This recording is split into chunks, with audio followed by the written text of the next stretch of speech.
The scene is set once again here at the Garrison Library for the reconvened session of the public inquiry into the reasons and circumstances behind the early retirement of former Police Commissioner Ian McGrail. The reason for the three-day hearing arises out of concerns over missing WhatsApp messages and delayed disclosures on the part of key individuals at the RGP, including Ian McGrail himself. GBC will be live streaming the entire session on television and also Radio Gibraltar Plus with a 10-minute delay. But before we find out more about this week's oral evidence, here's Jonathan Sacramento with a recap of proceedings so far. This inquiry has shone a rare light into the inner workings of power, policing and constitutional responsibility in our small but very closely watched jurisdiction.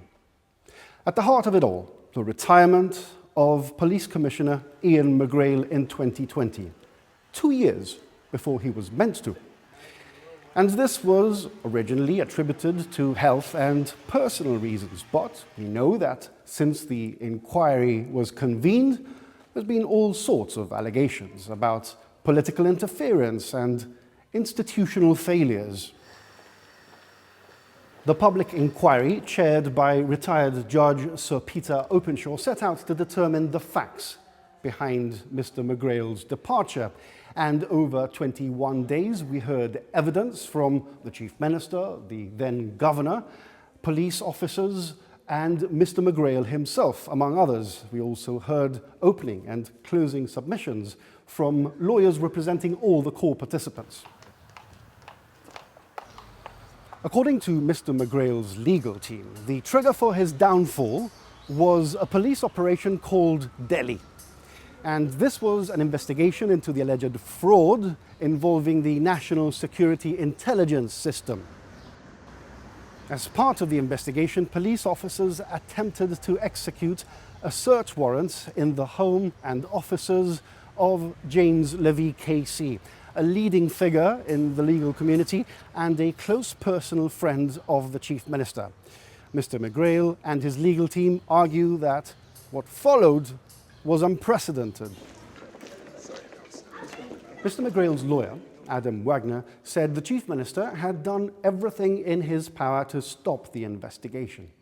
Mr. McGrail himself said the Chief Minister had given him the dressing down of his 36-year career.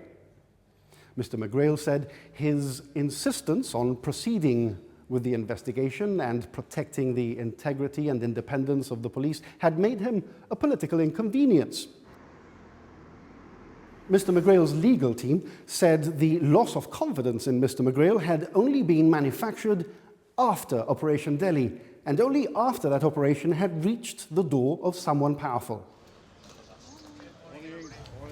The lawyer for the government parties, Sir Peter Caruana KC, represents the government, the Attorney General, the Chief Minister, and the then Governor, Nick Pyle. His contention is that the then Commissioner, Ian McGrail, knew that he had lost the confidence of the Governor and therefore took the decision himself to retire early. He said he'd lost the confidence because of a number of incidents, including the handling of Operation Delhi, but also the airport incident and the death at sea incident. Sir Peter Caruana said the Chief Minister's only motivation was to ensure proper and proportionate policing and to safeguard the reputation of the jurisdiction and public confidence in the police. He said there was no question of improper or political interference.